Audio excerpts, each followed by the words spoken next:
Welcome to Matruchaya Shikshan Sankull online class. Standard 11, Subject English, Unit 1, Read 2, The Wild Savior, Part 2. Part 1માં આપણે જોયું હતું કે અલીભાઈ છે એ રામસિંહના ઘરે રોકાય છે અને બધા એમની પાસેથી વાર્તા સાંભળે છે. એમણે વાર્તા શરૂ કરી હતી અને ત્યાં પહોંચ્યા હતા કે એક દીપડીના બચ્ચા જે છે એની ઉપર એમની નજર પડે છે સામેના પર્વત ઉપર અને બચ્ચા કુસ્તી કરતા હોય છે, રમતા હોય છે એકબીજા સાથે. અને પછી કહે છે કે મધર લેપર્ડ એટલે કે જે દીપડી છે એ ક્યાંય દેખાતી ન હતી આજુબાજુમાં. એટલે નીલમ જે છે રામસિંહની દીકરી એ અહીંયા પૂછે છે કે પછી શું થયું વાર્તામાં આગળ. તો આપણે ત્યાં અટક્યા હતા અને પછી અલીભાઈ આગળની વાર્તા શરૂ કરે છે. એ અહીંયા સ્ક્રીન પર તમે જોઈ શકો છો. એમાં બોલે છે કે well I kept close to the ground on my belly. અને કહે છે કે હું મારા પેટ પર થોડો વધારે નીચે સૂઈ ગયો. આઈ was worried if the mother was around. અને મને ચિંતા થવા લાગી કે જે મધર જે લેપર્ડ જે છે દીપડી છે એ આજુબાજુમાં જ ક્યાંક હોવી જોઈએ.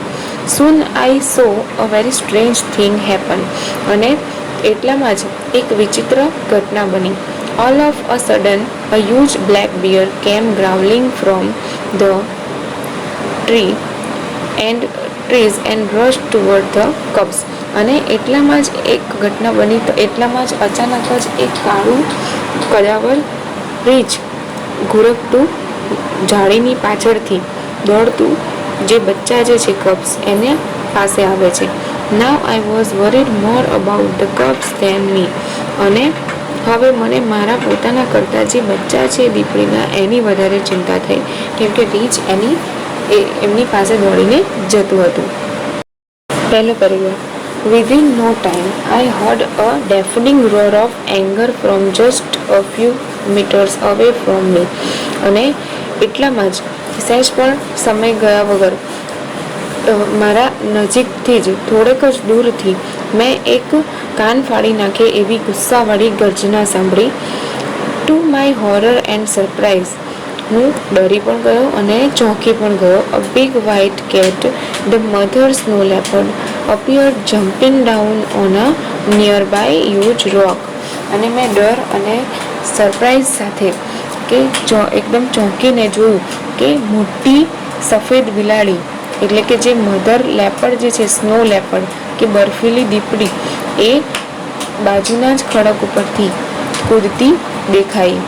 ઘોષ એક્સપ્લેન અર્જુન. અને અર્જુન કહે છે કે ઘોષ એટલે કે હે ભગવાન એવી રીતે વપરાય છે એના માટે. તો અર્જુન કહે છે કે અરે હે ભગવાન, હાઉ હોરિફાઈંગ એડેડ નીલમ. અને નીલમ ઉમેરે છે કે કેટલું ભયાનક. Keep quiet said their mother impatiently. What happen there. અને જે એમની મધર છે અર્જુન અને નીલમ એ કહે છે કે ચૂપ થઈ જાઓ બંને. અને ઇમ્પેશન્ટલી એટલે કે અધીરાઈથી કહે છે કે પછી શું થયું. અધીરા થઈને કહે છે કે બંને બંધ થાવ. અને અલીભાઈને પૂછે છે કે પછી શું થયું. અલીભાઈ કહે છે thank God I was lucky for her eyes were fixed on her cubs and she didn't look up at me. અને અલીભાઈ કહે છે કે ભગવાનનો આભાર કે હું લકી હતો કે એની આંખો એની નજર એના બચ્ચા ઉપર જ હતી, એણે મને જોયો નહીં. Within moments the mother leopard leap down to the cubs to protect them. અને થોડીક જ ક્ષણોમાં જે મમ્મી દીપડી છે મધર લેપર્ડ છે એ કૂદીને એના બચ્ચા પાસે જતી રહે છે એમને બચાવવા માટે. Springing up in the air she landed straight on the bear fiercely and fearlessly. અને એકદમ સ્પ્રિંગની જેમ ઉછળે છે અને જે બિયર છે રીંછ છે એની ઉપર એકદમ હુમલો કરે છે, પડે છે ગુસ્સાથી અને ક્રૂરતાથી અને ફિયરલેસલી એટલે કે સહેજ પણ ડર્યા વગર. The bear lost his balance. અને જે રીંછ છે એ એનું બેલેન્સ ગુમાવી દે છે, એનું સંતુલન ગુમાવી દે છે. The violent wild beast went rolling down the steep, snowy slope, tumbling tumbling on each other till they landed in the narrow valley with a loud thud. અને જે મધર લેપર્ડ છે એ બિયર ઉપર હુમલો કરીને પડે છે એના ઉપર, એટલે સંતુલન ગુમાવી બેસે છે જે રીંછ છે એ, અને બંને એકબીજાની ઉપર ગોળ ગોળ ફરતા ફરતા જે સ્નોવી સ્લોપ હતો ત્યાં, એટલે કે બરફવાળો ઢાળ હતો ત્યાંથી રગડતા રગડતા નીચે જે ખાઈ છે એમાં ખીણ છે સાંકડી એમાં પડે છે અને થડ દઈને અવાજ આવે છે બંનેના પડવાનો. I crane my neck and saw did the two frightened cubs. અને મેં અને બચ્ચા, જે બંને બચ્ચા હતા દીપડીને, બંનેએ શું કર્યું કે પોતાના ગળા આગળ ખેંચ્યા, એટલે કે આમ એકદમ ઝુકાવીને જોયું કે મમ્મી દીપડી છે. બચ્ચા પણ જોતા હતા કે ક્યાં ગઈ, અને અલીભાઈ છે એ પણ શોધતા હતા કે ક્યાં પડ્યા બંને. The mother instinct of protecting Har young once is very strong, Alibhai. અને અલીભાઈ કહે છે કે કોઈ પણ માં હોય એ પોતાના બચ્ચાને બચાવવા સહજ રીતે જ એકદમ હિંસક અને સ્ટ્રોંગ હોય છે. She is always ready to fight unto death for her young ones, said Ramsingh. અને રામસિંહ કહે છે કે તેના બચ્ચા માટે હંમેશા મૃત્યુ સુધી લડવા માટે તૈયાર હોય છે.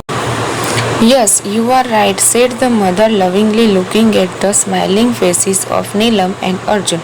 અને જે નીલમ અને અર્જુનની મમ્મી છે એ બંનેની સામે હસતા મોઢા સામે જોતા કહે છે કે હા, તમે સાચી વાત કરી, એટલે કે કહે છે કે હા સાચું છે, હું પણ મારા બાળકોને આવી રીતે જ બચાવું.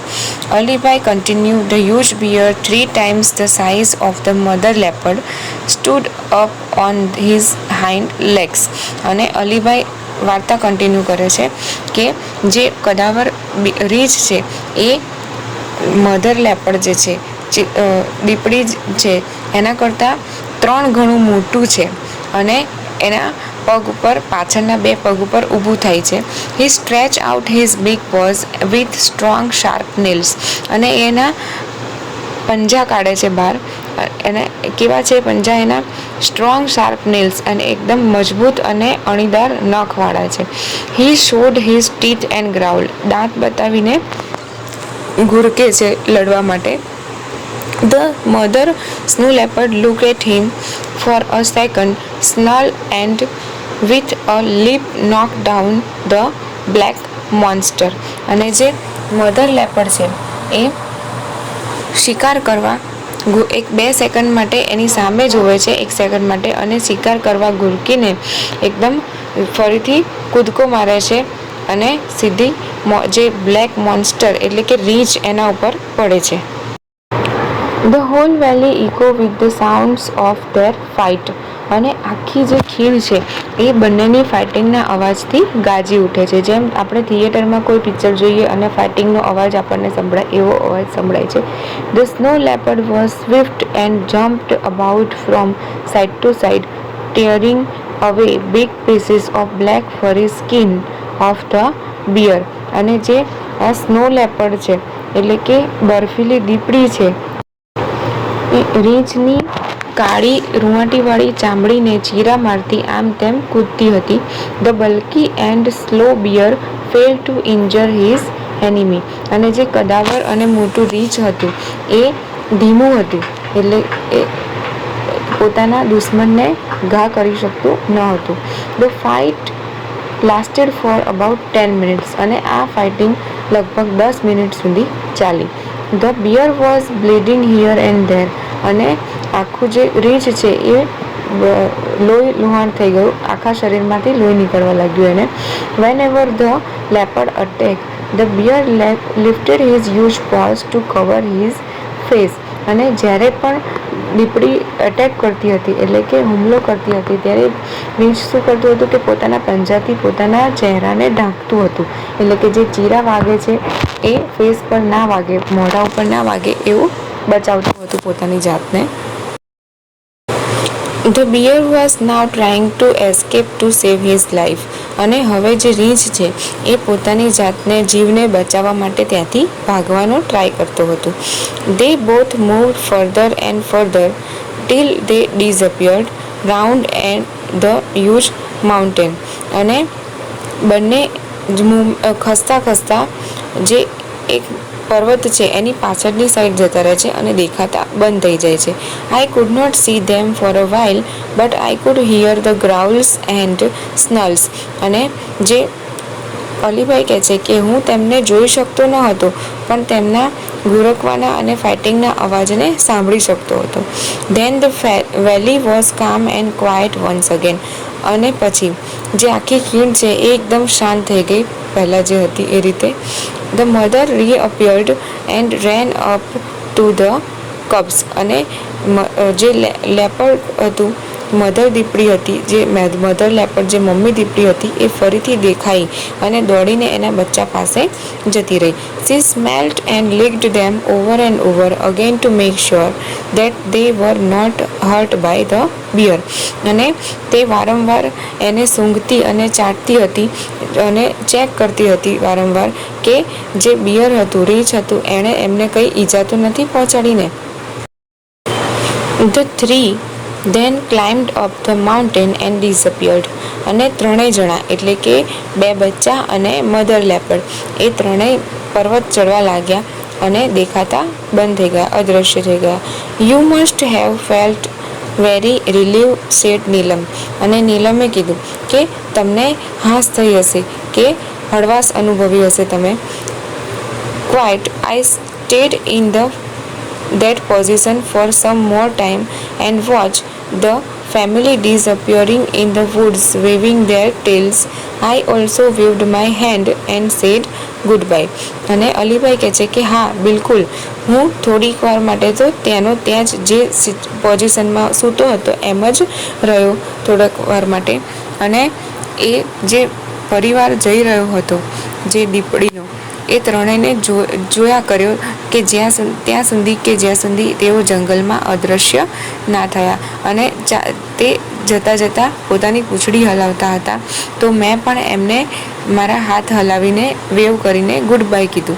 But what happen to the bear? Ask Arjun eagerly. અને એકદમ જિજ્ઞાસાથી પૂછે છે અર્જુન કે પણ બિયરનું શું થયું, રીંછનું શું થયું? God knows. All I know is that the coming of bear was a blessing for me because it really saved me. I thanked God for saving the cubs and me too. Alibhai કહે છે કે એ તો ભગવાન જાણે, હું તો એટલું જ જાણું છું કે જો રીંછનું આવવું એ મારા માટે આશીર્વાદ રૂપ હતું, કેમ કે રીંછે મને બચાવ્યું.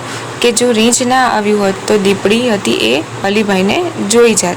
આઈ thank God for saving the cubs and me to. અને મેં ભગવાનનો આભાર માન્યો મને અને પેલા બે બચ્ચાઓને બચાવવા માટે. તો અહીંયા આ યુનિટ પૂરો થાય છે.